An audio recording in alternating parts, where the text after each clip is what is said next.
ভাই দুটো প্রশ্ন করলেন। প্রথমটা হলো যে সত্যিকারের মুসলিম হতে কি করতে হবে, কি করা প্রয়োজন, আর দ্বিতীয়টা হলো মুসলিমরা 5 ওয়াক্ত নামাজ পড়ে কেন, ক্যাথলিকদের উপাসনা কম, এটার কারণ কি।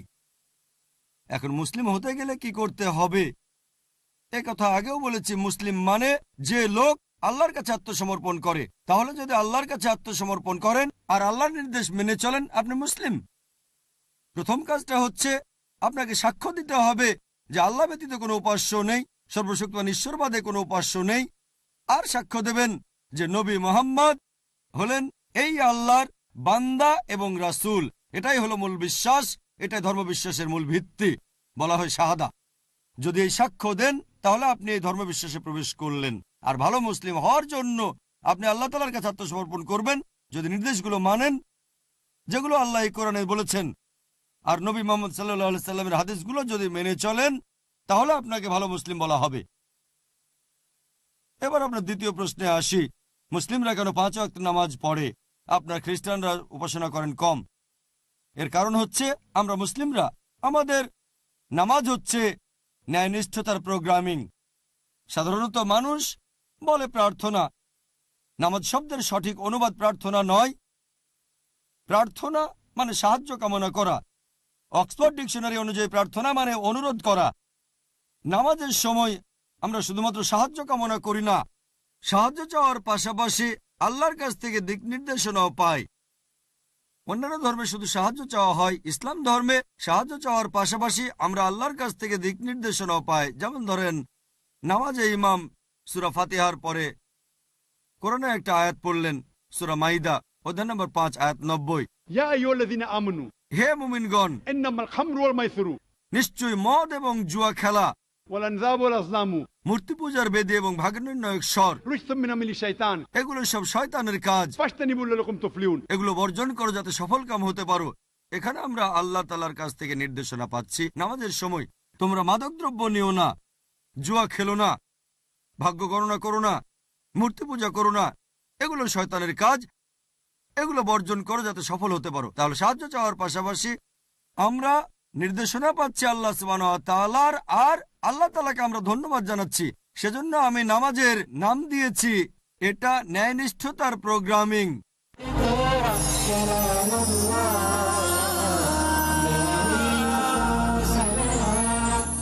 ন্যায়নিষ্ঠতার প্রোগ্রামিং। বর্তমানে আপনারা দেখবেন আমাদের চারপাশে অনেক খারাপ কাজ হচ্ছে, বিভিন্ন খারাপ ঘটনা ঘটছে, শয়তানি, অশ্লীলতা, প্রতারণা। এগুলো তো আমাদের প্রোগ্রামিং নষ্ট হয়ে যেতে পারে। ডাক্তাররা যেমন বলেন সুস্থ থাকতে হলে দিনে অন্তত 3 বার খাবেন, আর আমাদের স্রষ্টা আল্লাহ তাআলা জানেন যে আমাদের দিনে 5 বার প্রোগ্রাম হতে হবে যেন সরল পথে থাকতে পারি। আল্লাহ আমাদের স্রষ্টা, তিনি জানেন আপনি সত্যিকারের খ্রিস্টান হলে আপনারও 5 বার পড়া উচিত। কেন জানেন? কারণ আপনাদের বাইবেল পড়লে দেখবেন বুক অফ অ্যাক্টস যে কিভাবে ওযু করতে হয়। সূরা মাইদা অধ্যায় নম্বর 5 আয়াত 5, যে তোমরা হাত ধোবে, তারপর মুখ ধোবে, পানি দিয়ে মাথা মাসেহ, আর গোড়ালি পর্যন্ত পা ধোবে। একই রকম কথা আছে বুক অফ অ্যাক্টসে। এরপর বুক অফ এক্সোডাস যে হারুন এবং মুসা তাদের মুখ আর হাত ধুলেন, তারপর প্রভুর উপাসনা করলেন। একই রকম মূল অংশ হচ্ছে সিজদা, সুজুদ। এরপর জেনেসিস অধ্যায় নম্বর 17 অনুচ্ছেদ 3 বলা হয়েছে ইব্রাহিম মাটিতে মাথা রেখে ঈশ্বরের প্রার্থনা করলেন। নাম্বারস অধ্যায় 20 অনুচ্ছেদ 6 হারুন এবং মুসা মাটিতে মাথা রেখে ঈশ্বরের প্রার্থনা করলেন। যোশুয়া অধ্যায় 5 অনুচ্ছেদ 14 যোশুয়া মাটিতে মাথা দিয়ে ঈশ্বরের প্রার্থনা করলেন। তারপর দেখবেন গসপেল অফ ম্যাথিউ অধ্যায় নম্বর 26 যে যিশু খ্রিস্ট আলাইহিস সালাম তিনি গেতসেমানির বাগানে কয়েক পা সামনে গেলেন আর মাটিতে মাথা দিয়ে ঈশ্বরের প্রার্থনা করলেন। আমরা মুসলিমরা অনেকটা অ্যাক্রোব্যাটের মতো মাটিতে মাথা দিয়ে আল্লাহর ইবাদত করি। যখন সিজদা করি তখন শরীরের সবচেয়ে উপরের জায়গা মানে কপাল ঠেকায় মাটিতে, আর বলি সমস্ত প্রশংসা আল্লাহর যিনি সবার উপরে, সমস্ত প্রশংসা আল্লাহর যিনি সবার উপরে 3 বার বলি। তাহলে বাইবেলের নবী রাসূলগণ যেভাবে প্রার্থনা করেছেন মুসলিমরাও সেভাবে আমরা প্রার্থনা করে থাকি। আর যীশু খ্রিস্ট ভাই সাল্লাল্লাহু আলাইহি সাল্লাম বলেছেন গসপেল অফ জন অধ্যায় নম্বর 16 অনুচ্ছেদ 12 থেকে 14 আমি তোমাদের অনেক কথা বলতে চাই, কিন্তু সেগুলো এখন সহ্য করতে পারবে না, কারণ যখন সত্যের আত্মা আসবেন তিনি তোমাদের সত্যের পথে নিয়ে যাবেন। তিনি নিজ থেকে কিছু বলবেন না, যা শুনবেন সেটাই বলবেন, আমাকে মহিমান্বিত করবেন। তাহলে যীশু খ্রিস্ট তার নিজের মুখে বলেছেন সত্যের আত্মার জন্য অপেক্ষা করো। এখানে মোহাম্মদ সাল্লাল্লাহু আলাইহি সাল্লামের কথা বলা হয়েছে। আর নবী মোহাম্মদ সাল্লাল্লাহু আলাইহি সাল্লামকে নিয়ে অনেক ভবিষ্যৎবাণী যেমন ওল্ড টেস্টামেন্টে আছে তেমন নিউ টেস্টামেন্টেও আছে। ওল্ড টেস্টামেন্টে দেখবেন বুক অফ ডিটোরনমি অধ্যায় 18 অনুচ্ছেদ 18, বুক অফ ডিটোরনমি অধ্যায় 18 অনুচ্ছেদ 19, বুক অফ আইজায়া অধ্যায় 29 অনুচ্ছেদ 12, সং অফ সোলোমন অধ্যায় 5 অনুচ্ছেদ 16। সবগুলো অনুচ্ছেদে বলা হয়েছে যে সর্বশেষ ও চূড়ান্ত নবী মুহাম্মদ সাল্লাল্লাহু আলাইহি সাল্লাম পৃথিবীতে আসবেন। নিউ টেস্টামেন্টেও আছে গসপেল অফ জন অধ্যায় 14 অনুচ্ছেদ 16, গসপেল অফ জন অধ্যায় 15 অনুচ্ছেদ 26, গসপেল অফ জন অধ্যায় 16 অনুচ্ছেদ 7, গসপেল অফ জন অধ্যায় 16 অনুচ্ছেদ 12 থেকে 14। সবগুলো অনুচ্ছেদে বলা হয়েছে সর্বশেষ ও চূড়ান্ত নবী মুহাম্মদ সাল্লাল্লাহু আলাইহি সাল্লামের কথা। তাহলে যদি সত্যিকারের খ্রিস্টান হন, যদি খ্রিস্টান মানে হয় যে লোক খ্রিস্টান ধর্ম বা ঈসা আলাইহিস সালামের নির্দেশ মেনে চলে, আমরা মুসলিমরা আমরা খ্রিস্টানদের চেয়ে বড় খ্রিস্টান। যদি সত্যিকারের খ্রিস্টান হন তাহলে নবী মুহাম্মদ সাল্লাল্লাহু আলাইহি সাল্লামের নির্দেশগুলো মেনে চলেন। নামাজ পড়ার আগে ওযু করবেন, নামাজে সিজদা করবেন, আর দিনে 5 ওয়াক্ত নামাজ পড়বেন। পরিবারে জন্ম নেওয়ার কারণে আমি ইসলাম ধর্ম অনুমোদন করছি। হতে পারতো আমি যদি হিন্দু পরিবারে জন্ম নিতাম তাহলে হিন্দু ধর্মই পছন্দ করতাম আমি। এবং আমি 30 জনেরও বেশি আলেমের মধ্যে যারা বিশ্বের বিভিন্ন দেশের নাগরিক তাদের 10 জনেরও বেশি মুসলিম পরিবারে জন্মগ্রহণ করেননি। আপনি কি তা জানেন? আমি এটা উত্তর জানতে চাই আপনার। সকলকে শুভ সন্ধ্যা এবং শুভ সন্ধ্যা ডক্টর নায়েক। আজ আমি এক মানুষ কথা বলছি মানবতার পক্ষে। এখানে ডক্টর নায়েক রয়েছেন। আমরা আপনার নাম জানতে পারি দয়া করে? আমি চিরাগ, এবং দয়া করে আমার ধর্ম জিজ্ঞাসা করবেন না। ডক্টর নায়েক, আপনি সম্ভবত মুসলিম পরিবারে জন্মগ্রহণ করেছেন, তাই আপনি মুসলমান, তাই আপনি সেটাই অনুমোদন করছেন। যদি আপনি হিন্দু পরিবারে জন্ম নিতেন তাহলে আজ আপনার হিন্দু ধর্ম হতে পারত। এক্ষেত্রে আমি মনে করি চরম জাতি কেন্দ্রিকতা থেকে আপনি ভাবছেন আপনার ধর্ম, সংস্কৃতি, বিশ্বাস ও ধারণা শ্রেষ্ঠ, তাই আপনি বলছেন যে শিখ অথবা আর্য সমাজ বা যে ধর্মেই প্রতিমা পূজা পরিত্যাগ করার কথা বলা হয়েছে সেটি আপনি সমর্থন করেছেন। আমার মতে একই জায়গায় ঘুরপাক না খেয়ে মানবতার ব্যাপক ধর্ম নিয়ে আমাদের আলোচনা করা উচিত। কোনো মন্তব্য কিংবা যুক্তি? ভাই স্যার, খুব সুন্দর একটা প্রশ্ন করেছেন। তিনি বলেছেন মুসলিম পরিবারে জন্ম নেওয়ার কারণে আমি ইসলাম ধর্ম অনুমোদন করছি। হতে পারতো আমি যদি হিন্দু পরিবারে জন্ম নিতাম তাহলে হিন্দু ধর্মই পছন্দ করতাম আমি। এবং আমি শিখ ধর্ম ও আর্য সমাজকে সমর্থন করি কারণ আমার দৃষ্টিভঙ্গির সঙ্গে তাদের মিল আছে এবং এর আশেপাশে আমি বিচরণ করছি। বরং আমার আরো বৃহৎ পরিসরে কথা বলা উচিত ছিল। খুব ভালো প্রশ্ন হ্যাঁ। ভাই, আমি আপনার সাথে একমত। 19 বছর বয়স পর্যন্ত আমি মুসলমান ছিলাম কারণ আমার পিতা মুসলমান ছিলেন। বয়স 19 বছর হওয়ার পর আমি তুলনামূলক ধর্ম অধ্যয়ন করা শুরু করলাম। এখন আমি ব্যক্তিগত পছন্দে মুসলমান। আর বিশ্বাস করেন, যদি আপনি ইসলামের চেয়ে ভালো কোনো ধর্ম আমাকে দেখাতে পারেন তাহলে আজই আমি সেই ধর্ম গ্রহণ করতে প্রস্তুত আছি। আজই। স্যার, আমি মানবতার ধর্মের কথা বলছি। ভাই আমি বলবো জি জি আমি বলছি যদি কেউ ইসলামের চেয়ে ভালো কোনো ধর্ম তা যুক্তি দিয়ে বৈজ্ঞানিক তথ্য দিয়ে প্রমাণ করতে পারেন তাহলে আমি গ্রহণ করতে প্রস্তুত আছি। আপনি বলছেন মানবতার কথা। কে মানবতার নামে গ্রন্থ রচনা করেছেন? মহাত্মা গান্ধী। কে লিখেছেন? আপনি জানেন একজন মুসলমান ভালো মুসলমান হতে পারবেন না যদি তিনি ভালো মানুষ না হন। সে কথা সব ধর্মেই বলে, সব ভাই ধর্মে আমাকে বলে। শেষ করতে দেন। জি স্যার। আপনি এখানে আমার জবাব শোনার জন্য এসেছেন নাকি আপনার মত জানাতে এসেছেন? আমি একটি সুস্থ আলোচনা চাই এবং যৌতুক ভাই, সিদ্ধান্তে পৌঁছাতে চাই। এটা কোনো বিতর্ক প্রতিযোগিতা নয়। হ্যাঁ, একেবারে না। আমি তাহলে আমার কখনো উত্তর বলিনি। শুনুন, উত্তর শোনার পর আপনি মন্তব্য করতে পারেন। ঠিক আছে। আমাকে শেষ করতে দিন। আপনি কথা যোগ করছেন, তার মানে আমার উত্তর আপনি শুনছেন। চালিয়ে যান। শুনুন মনোযোগ দিয়ে। জি। আপনার মনের মধ্যে মহাভারতের কাহিনী চলছে, কি করে শুনবেন? দয়া করে যখন চালিয়ে যান। আপনি আপনার প্রশ্নের সময় কি আমি আপনাকে বাধা দিয়েছিলাম? দয়া করে চালিয়ে যান। আমি কি বাধা দিয়েছি? আপনি বাধা দেননি। দয়া করে চালিয়ে যান। সবকিছু লেখা আছে, প্রশ্ন করতে আসছেন।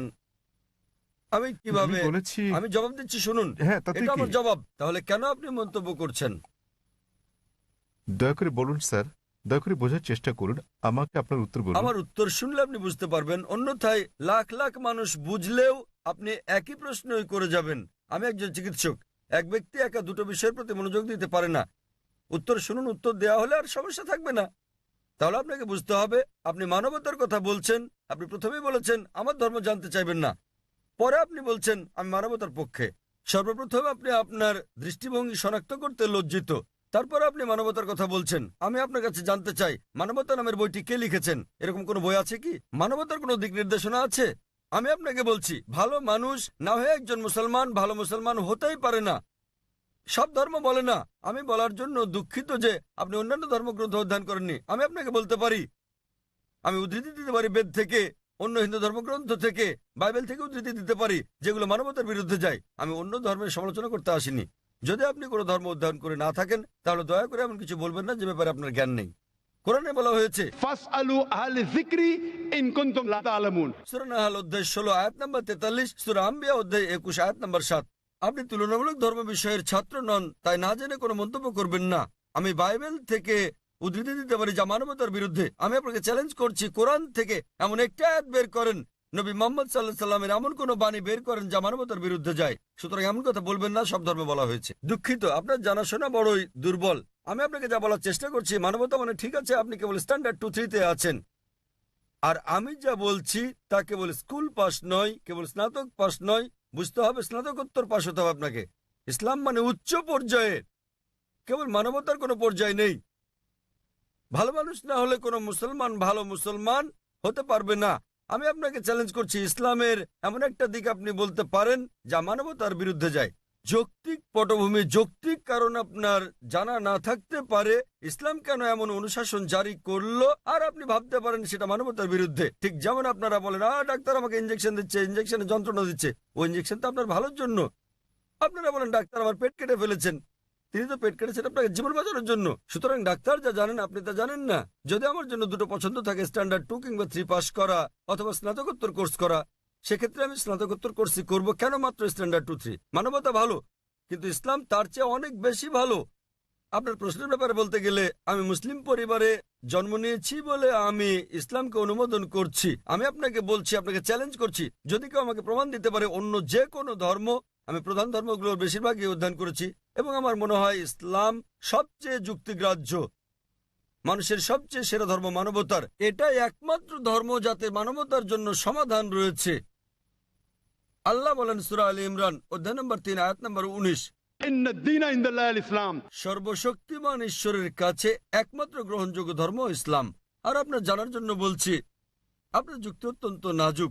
আপনি কি জানেন আমাদের 30 জনেরও বেশি আলেমের মধ্যে যারা বিশ্বের বিভিন্ন দেশের নাগরিক, তাদের 10 জনেরও বেশি মুসলিম পরিবারে জন্মগ্রহণ করেননি? আপনি কি তা জানেন? আমি এটা উত্তর জানতে চাই আপনার কাছে, আপনি কি জানেন? এই মঞ্চে বক্তৃতা দানকারী 30 জনের মধ্যে 10 জনেরও বেশি মুসলিম হিসেবে জন্মগ্রহণ করেননি, আপনি জানেন? হ্যাঁ, আমি হতে পারি আমি বলছি। আপনাকে জিজ্ঞেস করছি, আপনি কি তা জানেন? না, আমি হ্যাঁ তা অথবা জানি না না। বলেন। তাহলে আপনার পুরো যুক্তি তো অসার।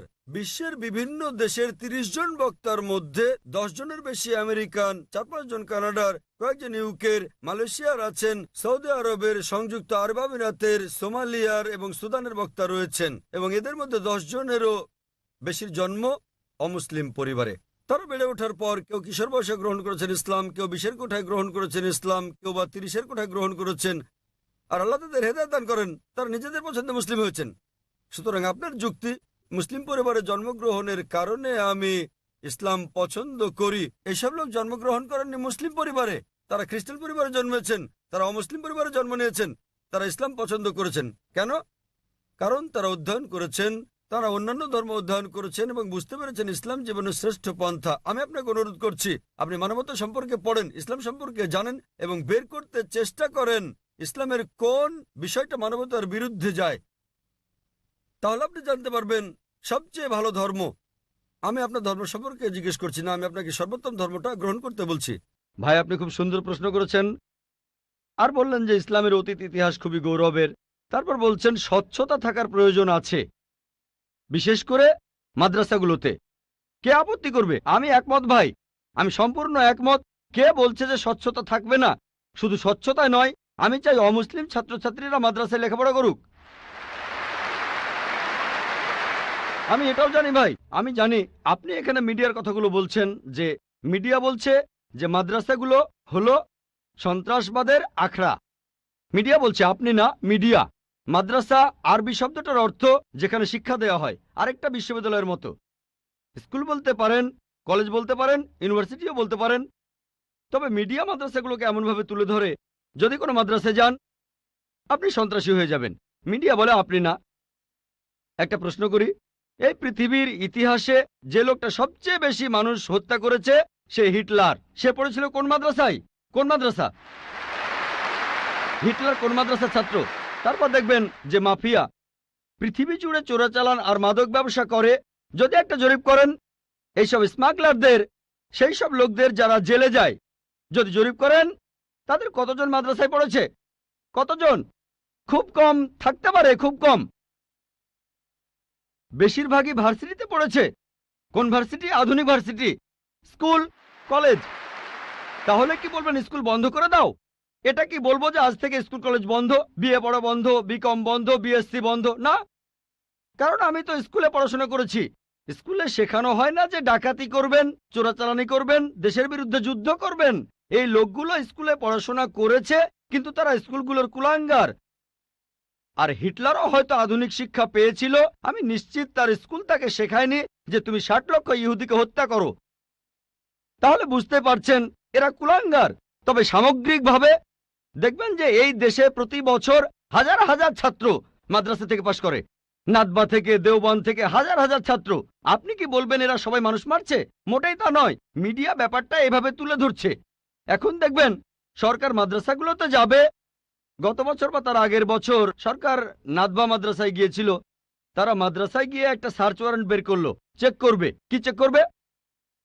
আর আলী মিয়া নাদভি রহমতুল্লাহ বললেন ঠিক আছে আপনারা চেক করেন। তারা সেখানে কিছুই পায়নি। এখন হঠাৎ করে একদিন লাখে একবার, হাজারবারের মধ্যে একবার, কোটিবারের মধ্যে একবার হতে পারে সে মাদ্রাসা থেকে পাশ করার পরে কেউ বিপথে চলে গেছে। তার মানে এই না মাদ্রাসা সন্ত্রাস শেখায়।